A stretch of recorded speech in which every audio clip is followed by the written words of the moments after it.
Hai sobat tanaman, apa kabar kalian?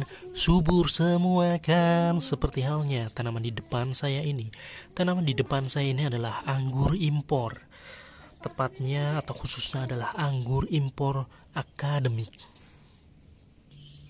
Yang ada di hadapan teman-teman semua, ini adalah anggur akademik yang sudah bersemi. Tadinya ini setelah di-grounding mengalami stagnasi atau dalam bahasa Jawanya magel. Terus bagaimana mengatasi magel agar bisa tumbuh setelah di-grounding? Jadi ada beberapa alternatif untuk mengatasi magel atau stagnan. Salah satunya adalah POC dan juga potes pucuk.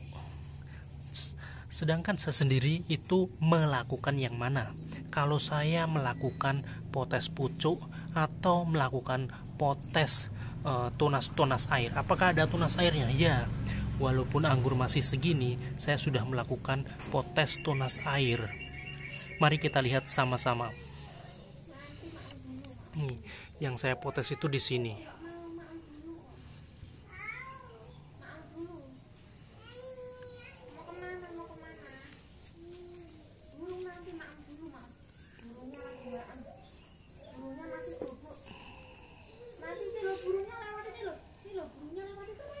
Nah, ini yang saya potes di sini karena daunnya sudah kecil.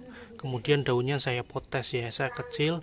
Terus akhirnya di ketiak-ketiak daun itu kan tadinya tunas air ya, itu banyak sekali bersemi. Salah satunya ini di sini. Nah, salah satunya ini. Terus di atas ini juga ada, tapi yang ini saya potes. Yang ini saya potes juga. Ini daunnya yang atas saya potes, kemudian muncul tunas-tunasnya di sini muncul. Terus di setiap ketiak-ketiak daun itu juga muncul juga, termasuk yang ini. Termasuk yang ini. Jadi ini muncul dari ketiak yang ini.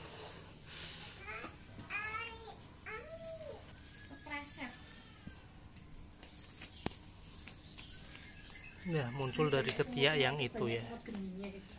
Muncul dari ketiak yang itu. Jadi hampir di setiap ketiak itu mengalami stagnasi. Yang saya lakukan adalah potes tunas air dan potes pucuk, kemudian muncul saya sisakan seperti ini agar nanti pertumbuhannya lebih optimal. Nanti jika ini tidak seimbang juga, salah satu lebih besar dan salah satu lebih kecil, maka yang salah satu lebih kecil itu akan saya korbankan agar lebih optimal. Kemudian apakah saya menambahkan POC dalam tanaman saya ini? Tidak, sementara saya belum menggunakan POC karena misalkan saya bikin sendiri juga agak ribet ya. Saya tidak menggunakan POC, saya hanya menggunakan ini EM4 aja. Saya hanya menggunakan EM4 satu tutup botol ini untuk saya kasih ini. Nah, ini untuk segini. Ini saya lakukan itu sekitar 2-3 hari sekali saya melakukan penyiraman dengan menggunakan itu. Hasilnya seperti ini sudah mulai terlihat ya. Dan saya tidak melakukan penambahan POC. Anggur akademik ini merupakan anggur akademik yang dari grafting ya, bukan yang dari dari cutting. Nih buktinya. Jadi ada sambungan di sini. Di sini ini disambung, sekarang sudah sangat menyatu ya. Ini dari salah satu seller yang ada di kota di Jawa Tengah. Ini namanya anggur akademik.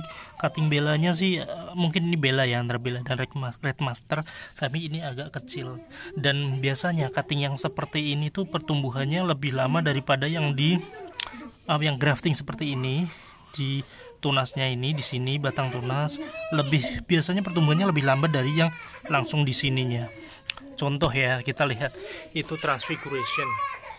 Nah, ini yang transfiguration di graftingnya itu langsung di batangnya, ini pertumbuhannya jauh lebih pesat ya. Ini anggur transfiguration.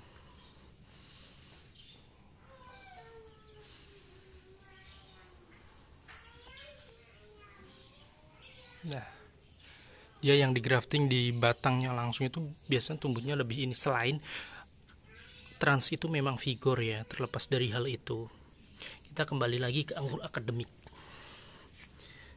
anggur akademiknya seperti ini. Dan inilah hasilnya setelah melakukan potes pucuk dan potes tunas-tunas air. Saya rasa demikian dulu review atau cara saya agar anggur tetap tumbuh tidak stagnan setelah di grounding. Tak lupa saya ucapkan wabillahi taufik walhidayah. Wassalamualaikum warahmatullahi wabarakatuh.